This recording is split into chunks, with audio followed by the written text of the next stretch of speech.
Pasteur Viviane Dallo, servante de Dieu, écrivaine, conférencière, motivatrice des femmes et entrepreneuse, Viviane Dallo a grandi à l'église La Borne, où elle a été à tour de rôle ouvrière au département de la jeunesse, puis ouvrière au département des femmes. Elle s'est forgée au fil des années plusieurs casquettes en dehors d'être une mère attentionnée pour ses 4 filles, Eunice, Roanne, Gloria et Johanna. Elle est également aujourd'hui grand-mère de 5 petits-enfants. Détentrice depuis 2000 d'un bachelor degree en théologie, obtenu à East Africa School of Theology à Nairobi au Kenya, aux côtés de son mari, avec qui elle prêche avec ferveur la parole de Dieu. Collaboratrice directe de son époux, ils ont implanté les églises Centre Missionnaire Philadelphie, où elle a dirigé le département des femmes pendant 8 ans et demi. Et après plusieurs années de résistance, elle a accepté d'être reconnue officiellement pasteur en septembre 2021 à Kinshasa. Modèle pour plusieurs, Viviane Dallo allie parfaitement son rôle de femme entrepreneuse et enseignante de la parole de Dieu. Portant un fardeau particulier pour les femmes, elle est également la responsable du ministère Jeunes Filles en Action qui s'occupe de l'encadrement des jeunes filles. Après une série d'enseignements sur les souffrances inconnues de la femme serviteur de Dieu, elle a écrit son premier livre portant le même titre. C'est sur cette lancée qu'elle enchaîne désormais des conférences pour l'édification de plusieurs, et particulièrement des femmes. Viviane Dallo est mariée à l'apôtre Roland Dallo, avec qui ils ont fondé un foyer depuis plus de 30 ans. Mesdames et messieurs, veuillez accueillir Pasteur Viviane Dallo.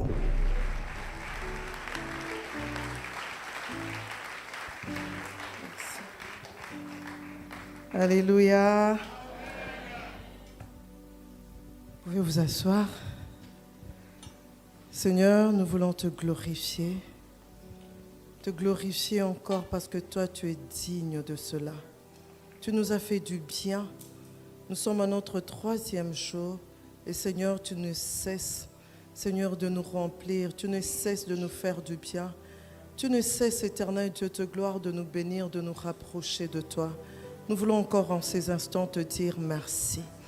Seigneur, je me tiens ici. Seigneur, c'est pour ta gloire. Parle par moi. Regarde par mes yeux. Entends par mes oreilles. Fais-le pour la seule gloire de ton nom. Cher Saint-Esprit, glorifie Jésus. Amen. Shalom, peuple de Dieu. C'est tellement merveilleux d'être en ce lieu, dire que nous sommes en notre dernier jour. J'ai envie de dire à l'apôtre Roland Dallo, on ne peut pas ajouter 2 jours encore. Hein? Juste 2 jours encore. Qui sont pour? Juste 2 jours encore. C'est tellement bien. Dieu est vraiment présent et je sais que aucun de nous ne sortira de ce lieu tel qu'il est venu. Aucun. Alors depuis, il faut commencer par dire merci. Il faut commencer par dire, bon, mon mari avait déjà dit merci, alors je m'associe à ces merci-là. Je passe directement parce que les minutes sont tellement comptées et je voudrais vraiment que Dieu parle totalement au travers de chacun de nous. Alors depuis hier, nous sommes sur ce sous-thème, les choses qui frustrent la femme. Excusez-moi. Nous sommes sur ce sous-thème, vous pouvez me le rappeler?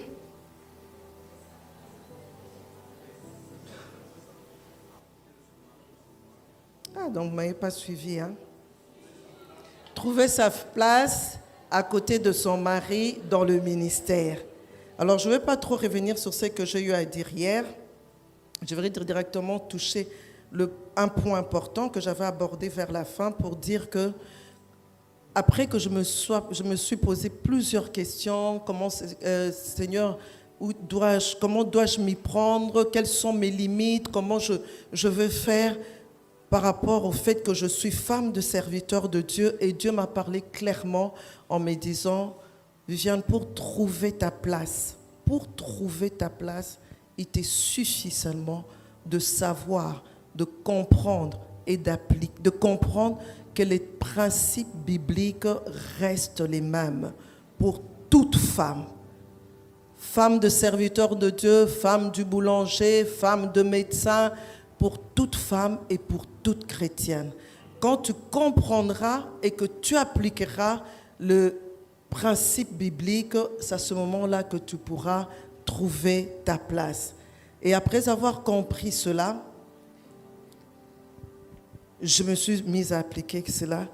Et j'ai commencé hier en parlant de quelques vérités sur ces principes justement qui restent les mêmes pour toute chrétienne et pour tout mariage et qui permettent de trouver sa place à côté de son mari. J'en parlerai de deux, et puis je parlerai de la tribulation à la fin et j'aborderai mon deuxième thème. Je crois que le temps va le permettre, sinon là où je m'arrêterai, je me dirai que vraiment c'est ce que Dieu voulait que je puisse partager avec une personne aujourd'hui. Alors la première vérité par rapport à ces principes, c'est savoir que je suis une chrétienne à part entière. Ma chrétienté ne dépend pas de mon mari ni de son appel.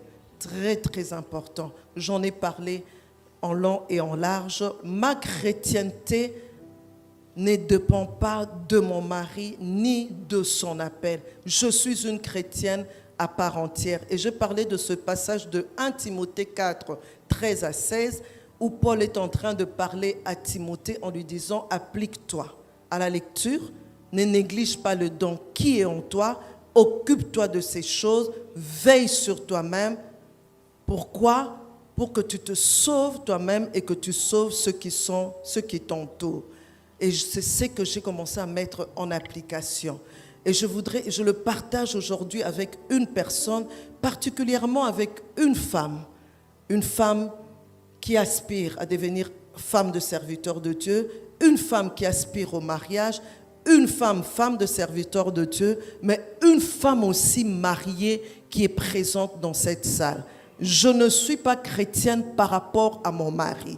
Je ne suis pas chrétienne par rapport à un état civil. Ce n'est pas parce que je suis mariée que je deviens chrétienne. Je suis chrétienne parce que j'ai accepté Jésus-Christ comme Seigneur et Sauveur. Et dès lors que je l'ai fait, qu'est-ce qui se passe? Je m'applique à la lecture de la parole. Je m'applique, au-delà de s'appliquer à la lecture de la parole, qu'est-ce que je fais? Je m'occupe, je ne néglige pas le don qui est en moi. Parce que la lecture de la parole, plus je lis la parole, plus j'ai une révélation de moi-même. Plus je me découvre, je découvre mon identité, je découvre qui je suis parce que je n'existe pas par hasard. Dieu m'a envoyé sur terre pour un but. Je me découvre, les qualités, les aptitudes ne viennent pas de l'école maternelle, de l'école primaire, de l'université. Les aptitudes, les qualités, au fait, les dons, c'est Dieu qui les donne. J'aime, comme mon mari dit, l'intelligence ne vient pas de l'université. C'est Dieu qui donne l'intelligence. C'est Dieu qui donne l'intelligence. Alors, plus je lis, comme la Bible dit, la femme sage bâtit sa maison, ça signifie que la sagesse, je ne pourrai la voir qu'à partir de la parole de Dieu. Parce que la crainte de Dieu est le commencement de la sagesse.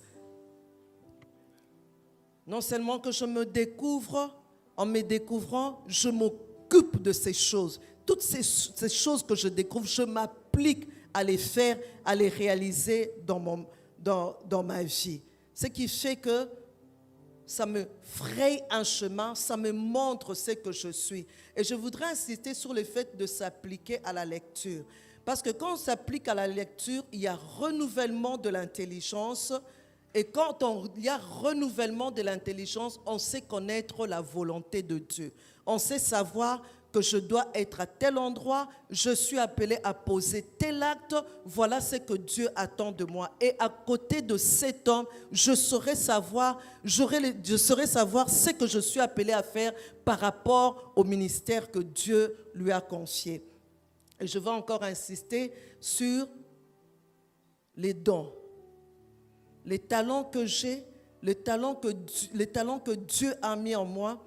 C'est pour le service aussi dans l'Église. Ce n'est pas d'abord pour le mariage, mais c'est pour le service, c'est pour les autres, c'est pour la communauté, c'est pour le pays où je suis, c'est pour la ville où je suis, c'est pour le monde, c'est pour l'Église. Il a mis ça en moi pour cela. Et quand il fait de moi épouse d'un serviteur de Dieu, ça signifie que tout ce qu'il y a en moi, mes aptitudes, mes qualités, Dieu a placé toutes ces choses pour la particularité, la spécificité de l'appel de mon conjoint.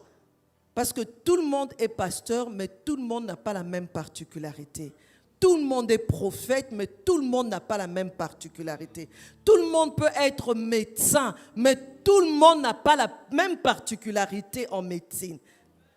Alors, c'est important de comprendre qu'avec ce que j'ai, avec ce que je suis, c'est que je suis au bon endroit, marié à la bonne personne pour lui apporter ce qu'il faut. Et c'est déjà une façon de se positionner, de trouver sa place. Parce que je serai à ce moment-là une bonne conseillère. La deuxième vérité par rapport à ce principe, Dieu qui a institué le mariage a placé des attentes pour l'homme et des attentes pour la femme. Chaque conjoint est appelé à satisfaire l'autre par rapport aux attentes. Il faudrait le savoir. Parce que Ephésiens 5, pour la part de la femme, puisque nous sommes en train de parler de la femme, de trouver sa place à côté de son mari, Ephésiens 5, 22, 23 me dit que je dois lui être, j'aimerais qu'on mette ça, femmes, soyez soumises à vos maris comme au Seigneur. Donc, la parole de Dieu m'appelle à être soumise à mon mari. Donc, je dois le savoir. Et au verset 23, je lui dois du respect.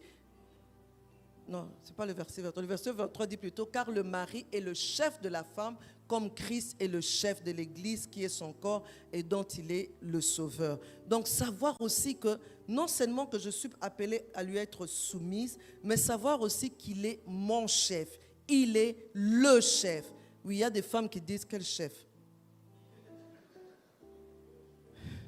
Si tu veux trouver ta place, il faut reconnaître ces choses.